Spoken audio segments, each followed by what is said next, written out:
Regarde tes fraisiers. Regarde-les vraiment, là, maintenant, en mai.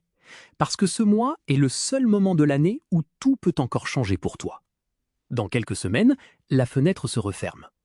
Pas la fenêtre de jardinage en général, la fenêtre biologique qui décide si tes plants vont tenir jusqu'en octobre ou s'effondrer en juin, comme chaque année. Et si tu rates cette fenêtre, aucun engrais, aucun traitement, aucune astuce de dernière minute ne rattrapera la saison. Tu connais peut-être quelqu'un qui plante les mêmes fraisiers que toi, dans la même terre à peu près, avec le même soleil, le même arrosoir, peut-être même des plants achetés au même endroit. Et en août, cette personne cueille encore des pleines poignées de fruits fermes et parfumés, pendant que toi, tu regardes des plants à moitié épuisés, qui ont tout donné en juin et qui n'ont plus rien. Même variété, même jardin. Résultat radicalement différent.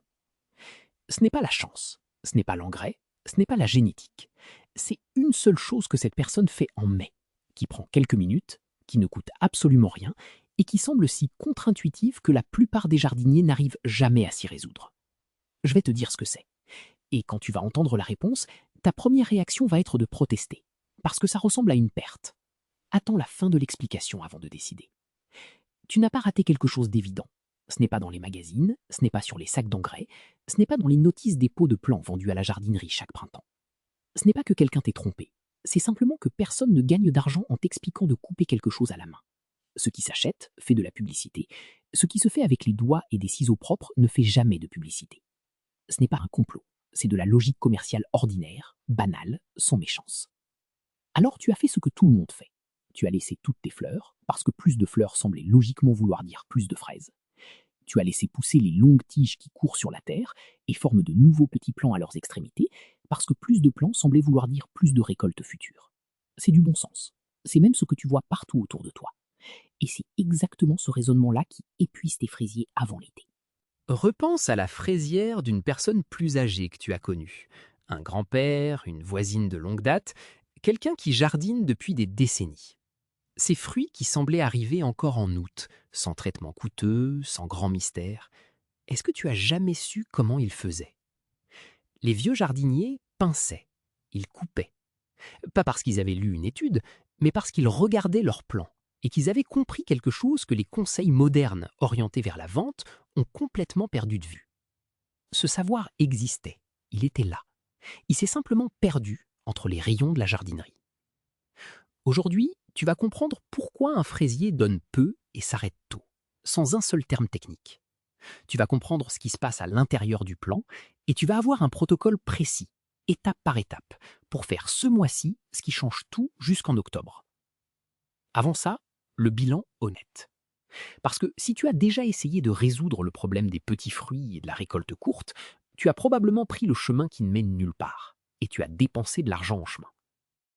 L'engrais spécial fraisier de la jardinerie coûte une vingtaine d'euros en moyenne pour une saison. Tu l'appliques correctement en suivant les doses, les feuilles verdissent bien et les fruits restent petits. Parce que le problème n'est pas dans la richesse du sol, mais dans la façon dont le plant gère son énergie interne. L'engrais donne au plant plus d'énergie, certes, mais si le plant ne sait pas où envoyer cette énergie, il fait plus de feuilles, plus de tiges tendres, et les fruits restent décevants. Vient ensuite le fongicide pour la pourriture grise, entre 10 et 20 euros selon le produit, parfois plus. Il fonctionne un temps, puis la maladie revient dès la saison suivante, parce que les conditions qui la favorisent n'ont pas changé. Un plant surchargé de fleurs, dense, mal ventilé, avec des fleurs fanées qui s'accumulent et restent accrochées aux tiges, c'est le paradis pour la moisissure grise, qui entre d'ailleurs souvent par la fleur, bien avant que le fruit soit formé.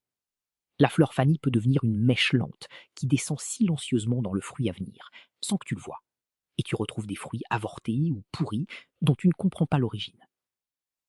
Puis les pucerons sur les jeunes tiges tendres, les acariens quand la chaleur arrive et que l'arrosage est irrégulier, et chaque problème appelle son produit, son coût, son passage supplémentaire dans le jardin. On n'est plus en train de jardiner, on gère des crises en cascade dans une plantation qui ne va pas bien parce qu'on ne lui a pas donné ce dont elle avait besoin au bon moment. Ajoute le temps perdu, les fruits pourris avant d'être cueillis, l'arrachage prématuré en juillet de plants qui auraient dû tenir jusqu'en octobre, et tu réalises que la vraie perte ne se mesure pas seulement en euros. Le chemin biologique, lui, coûte 0 € en produit. Il demande des ciseaux propres et 15 minutes en mai. Et il règle en même temps le rendement, la durée de la saison, la résistance aux maladies et la vigueur globale du plant. Parce qu'une seule chose faite au bon moment déclenche une réaction en chaîne à l'intérieur du plant tout entier. Pas un problème réglé à la fois. Tout d'un coup, d'une seule action, en quelques minutes. Alors, pourquoi ce n'est pas écrit en grand sur les emballages des plants vendus en jardinerie chaque printemps? Il y a une histoire là-dedans. Une histoire qui s'est passée en France il y a plus de 60 ans. Et quand tu vas l'entendre, tu vas comprendre exactement comment un savoir simple et efficace peut disparaître pendant des décennies sans que personne l'ait voulu. Mais avant cette histoire, il y a quelque chose que tu dois absolument savoir. Parce que 9 jardiniers sur 10, quand ils entendent parler de cette méthode, font ensuite une erreur en l'appliquant. Une erreur qui semble parfaitement logique, qui se ressent même comme une bonne pratique, et qui annule tout le bénéfice de ce qu'ils ont fait. Cette erreur ne se remarque pas en mai. Tu la vois en juillet. Quand tu regardes tes plants qui ont l'air en bonne santé, les feuilles bien vertes, les tiges qui courent partout, et les fruits qui arrivent, mais petits, peu nombreux, qui ralentissent déjà avant même d'avoir vraiment commencé. Tu ne comprends pas ce qui s'est passé. Et parce que tu n'as pas vu l'erreur, tu ne peux pas la corriger. Continue jusqu'à la fin. C'est là que je t'explique quelle erreur c'est. En 1963, dans le Périgord, un homme du nom de Gilles Fauveau travaillait comme technicien agricole dans une coopérative fruitière du côté de Bergerac. Il avait en charge plusieurs parcelles de fraisiers remontants, des variétés qui, en théorie, pouvaient produire bien après juin, jusqu'aux premières fraîcheurs d'automne. En théorie, parce que dans la pratique, les cultivateurs de la région voyaient toujours la même chose. Une poussée de fruits en juin, puis un arrêt progressif, puis des plants épuisés dès le mois d'août. Les techniciens recommandaient des engrais, des traitements, des ajustements d'arrosage. Les cultivateurs achetaient. Rien ne changeait vraiment d'une saison à l'autre. Gilles Fauveau avait remarqué quelque chose au fil de ses tours de parcelles. Les touffes les plus vigoureuses à l'automne, les plus solides, celles qui semblaient les mieux préparées pour traverser l'hiver, c'étaient systématiquement les plants qui avaient peu fleuri pendant leurs premières semaines après la plantation. Pas ceux qu'on avait le mieux nourris, pas ceux qu'on avait le plus arrosés, ceux qui avaient peu fleuri, souvent parce qu'ils avaient été plantés tardivement ou parce qu'un accident avait retardé leur démarrage. Il a noté ça dans son carnet. Il a pensé pendant tout un hiver. Il a proposé à la coopérative une expérience simple. 2 rangs, côte à côte, même variété, même parcelle, même sol, même traitement de fond. Sur le premier rang, il supprimerait toutes les premières fleurs pendant 6 semaines après la plantation, à la main, systématiquement. Le second rang ferait sa vie normalement. À l'automne, il comparerait les chiffres. Les résultats de cette saison ont été sans ambiguïté. Le rang où il avait supprimé les premières fleurs avait produit près du double de fruits entre juillet et octobre, par rapport au rang témoin. Pas un peu plus, près du double. Et les fruits étaient plus gros, plus fermes, plus réguliers, et la production avait tenu jusqu'à la mi-octobre, alors que le rang témoin était épuisé depuis la fin juillet. Il a rédigé un rapport de 4 pages, l'a remis à la direction de la coopérative, avec ses données chiffrées et ses conclusions, et il a attendu la réponse. La réponse est arrivée quelques semaines plus tard. Intéressant, mais la priorité de la saison suivante serait d'évaluer de nouvelles molécules fongicides pour mieux maîtriser la pourriture grise sur les fruits. La coopérative avait des partenariats avec des distributeurs de produits phytosanitaires, comme toutes les coopératives commerciales à l'époque. Pas parce que les dirigeants étaient de mauvaise foi, parce que c'est ainsi que fonctionne une structure qui vit de commissions sur ce qu'elle vend. Gilles Fauveau a été muté 2 ans après dans une autre coopérative, du côté d'Agen, pour s'occuper de pruniers. Son rapport de 4 pages a été classé dans une chemise cartonnée. Personne ne l'a rouvert pendant 20 ans. Ce n'était pas un complot. Personne n'avait décidé que ce savoir devait disparaître. Simplement, ce que Gilles Fauveau avait trouvé ne s'embouteillait pas, ne s'emballait pas, ne s'étiquetait pas. Il n'y avait rien à vendre dans sa découverte. Alors, rien n'a été vendu, rien n'a été diffusé, rien n'a été enseigné. Une chemise cartonnée dans un bureau de Bergerac. 25 ans plus tard, des chercheurs de l'université Cornell, dans l'État de New York, ont publié en 1988 un essai scientifique montrant exactement la même chose.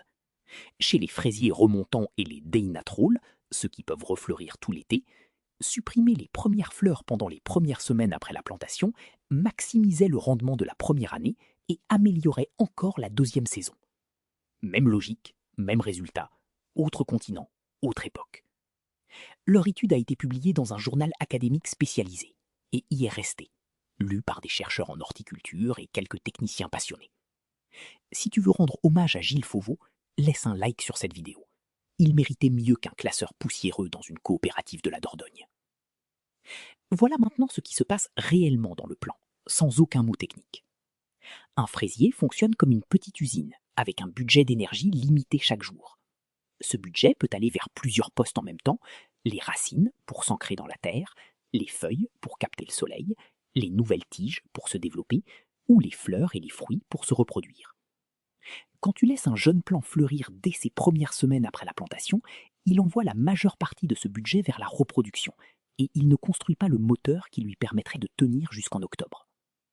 Il existe dans la plante un signal interne, appelle-le le signal de construction, qui lui dit si elle doit investir dans ses fondations ou passer directement à la production. Quand les premières fleurs arrivent et qu'on les laisse, ce signal s'éteint. Le plan comprend qu'il a rempli sa mission. Il se met en veille. Et quand il se met en veille en juin, c'est fini pour la saison. C'est comme demander à une maison de monter un deuxième étage avant que les fondations soient posées. La structure monte, elle a l'air de tenir, mais elle n'ira pas loin. Quand tu pinces les premières fleurs, tu envoies au plan un message clair. Ce n'est pas encore le moment. Continue à te construire. Le signal de construction se réactive. Les racines descendent plus profond, les couronnes se multiplient, et les couronnes, c'est là d'où sortent les nouvelles tiges fleuries. Chaque couronne est un point de production supplémentaire. Et dans 6 semaines, tu as un plant 2 fois plus solide, avec bien plus de points de floraison potentiels, qui va produire de juillet jusqu'aux premières gelées, parce qu'il a le moteur pour le faire. Ce que tu coupes en mai, tu le récupères multiplié par toute une saison. Est-ce que tu sens la logique là? Maintenant l'erreur. Une seule erreur. Et 9 jardiniers sur 10 la font sans s'en rendre compte. Tu as coupé les premières fleurs. Bien. Et en même temps, tu as laissé partir toutes les moustaches, ces longues tiges rampantes qui courent sur la terre et qui forment de nouveaux petits plants à leurs extrémités. Tu les as laissés parce que plus de plants pour l'avenir semblait sage. Ça paraît raisonnable. Ça paraît même prévoyant. Et c'est précisément pour ça que l'erreur reste invisible pendant des semaines. Ces moustaches, qu'on appelle stolons, ne sont pas du bonus gratuit. Chacune tire de l'énergie, de l'eau, des réserves depuis le plan mère, en continu, tout l'été, pour nourrir ces bébés plants qui courent sur la terre. C'est exactement le même budget d'énergie dont on vient de parler. Mais au lieu d'aller vers tes fruits, il file en permanence vers une douzaine de plantules que tu récupéreras peut-être à l'automne. Tu as coupé les premières fleurs pour concentrer l'énergie du plant, puis tu l'as laissé s'échapper par 20 sorties différentes au même moment. En juillet et en août, les fruits arrivent, mais ils sont moins nombreux et plus petits que tu l'espérais, et la production ralentit rapidement. Le plant a l'air en bonne santé, les stolons courent vigoureusement, les feuilles sont vertes, et c'est justement pour ça que tu ne vois pas le problème. Tu attends une récolte abondante, qui ne vient pas vraiment, et tu ne comprends pas pourquoi. Mets dans les commentaires si tu as déjà vécu ça. Et dis-moi ta région. J'aimerais voir si c'est une constante partout en France. Et maintenant, le protocole complet, étape par étape. Première étape, avant de faire quoi que ce soit, identifie ton type de fraisier. Si tes fraisiers donnent tout en juin puis s'arrêtent complètement, ce sont des non-remontants, et cette méthode n'est pas pour eux. Pour les non-remontants, supprimer les fleurs du printemps revient à supprimer la récolte qu'ils avaient préparée depuis l'automne précédent. Tu perdrais tout sans rien gagner. La méthode fonctionne sur les fraisiers remontants et les Deinetroll, ceux qui peuvent refleurir plusieurs fois par saison et produire jusqu'à l'automne. L'étiquette du plant ou le nom de la variété au dos du pot te donne cette information. Et si tu as un doute, demande au vendeur de pépinière en lui précisant que tu veux savoir si c'est un remontant. Deuxième étape, dès que les premiers boutons floraux apparaissent sur tes plants remontants ou Deinetroll, généralement dans les premières semaines de mai sur des plants mis en place ce printemps, supprime-les à la main ou avec des ciseaux propres essuyés entre chaque plant. Coupe proprement la tige florale à la base sans abîmer les feuilles autour. Fais-le pendant 4 à 6 semaines sans exception, même si les boutons te semblent beaux, même si ça te fait mal au cœur de couper quelque chose qui allait fleurir. Chaque tige florale coupée maintenant est un investissement dans les semaines de production qui suivent. Troisième étape, à partir du même moment et tout au long de la saison, coupe les stolons dès qu'ils apparaissent, une fois par semaine minimum sans en épargner aucun. Passe dans ta fraisière et supprime toutes ces tiges rampantes à la base, proprement. Si tu veux multiplier tes plants pour la saison suivante, réserve-toi quelques stolons à l'automne, quand la production ralentit naturellement. Pas maintenant, pas en pleine fructification. Quatrième étape, paille autour de chaque plant sur une épaisseur de 5 à 6 cm. Paille sèche, herbe coupée séchée, feuilles déchiquetées, en laissant impérativement dégager le cœur du plant, l'espace de 2 ou 3 doigts autour du centre, d'où sortent les nouvelles feuilles.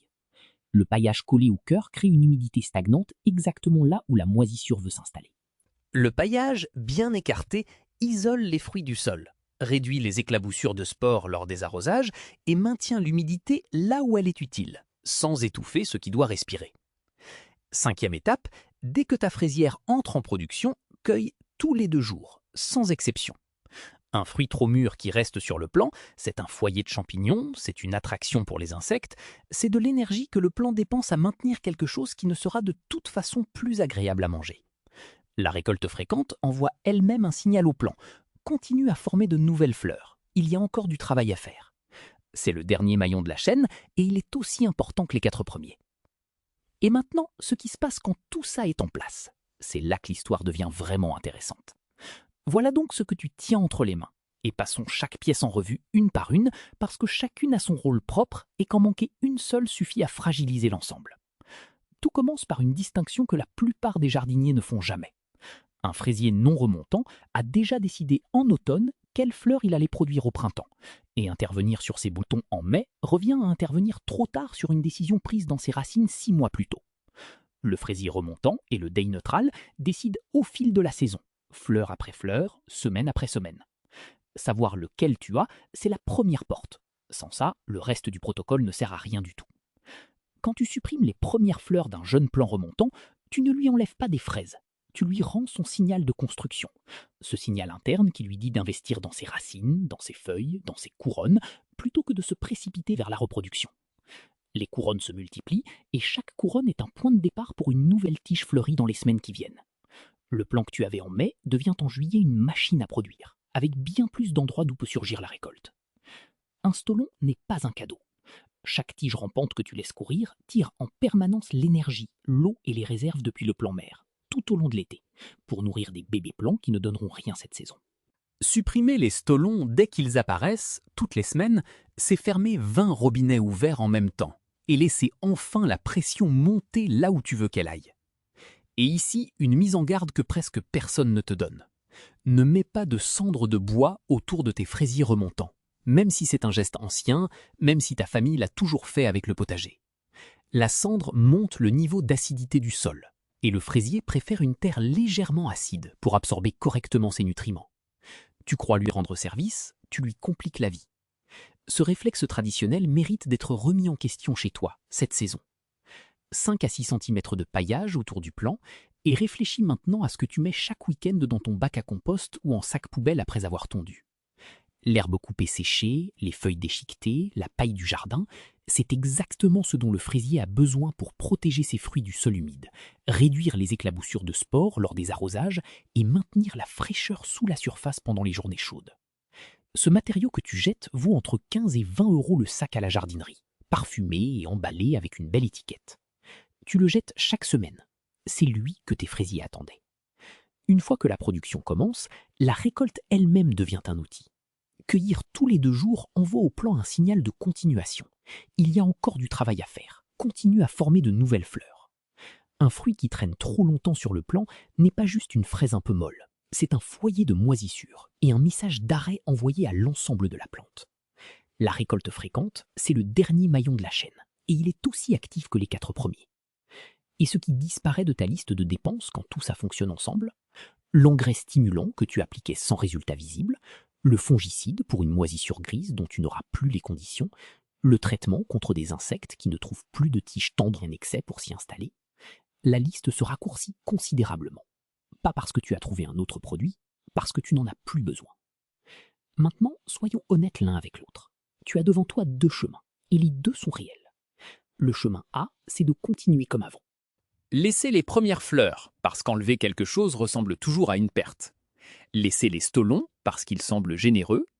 Achetez le produit quand le problème arrive, en juin. Et en juillet, regardez des plants épuisés, qui ont tout donné trop tôt, et qui n'ont plus rien à offrir pour les 2 mois qui suivent. C'est un chemin honnête, et des millions de jardiniers le prennent chaque année, sans se sentir dans l'erreur, parce que personne ne leur a montré qu'il existait autre chose. Le chemin B, c'est de faire ce que tu viens de comprendre. Identifier ton type de fraisier, supprimer les premières fleurs pendant 4 à 6 semaines, couper les stolons toutes les semaines, sans en épargner aucun, pailler avec ce que tu aurais de toute façon jeté, récolter tous les 2 jours, et regarder en août et en septembre, quand d'autres jardins n'ont plus rien dans leur fraisière, ce que ton plant est capable de faire quand on lui en donne les moyens. Écris A ou B dans les commentaires et explique pourquoi. Pas pour moi, pour toi. Quand tu formules un choix à voix haute, tu t'entends d'une façon différente que quand tu y penses seulement dans ta tête. Écris aussi combien de pieds de fraisier tu as chez toi et dans quelle région tu jardines.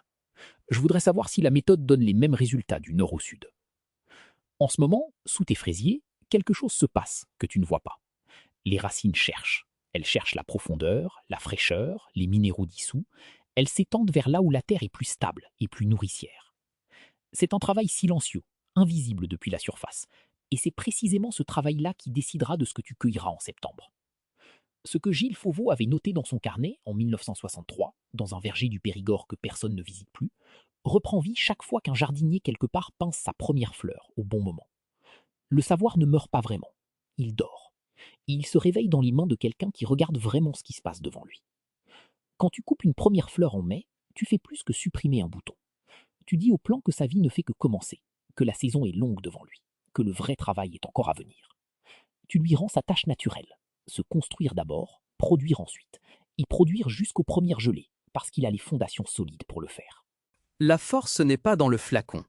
La force est dans le regard que tu poses sur le plant et dans la compréhension de ce qu'il fait vraiment sous tes yeux. Si cette façon d'apprendre te parle, la prochaine vidéo t'attend.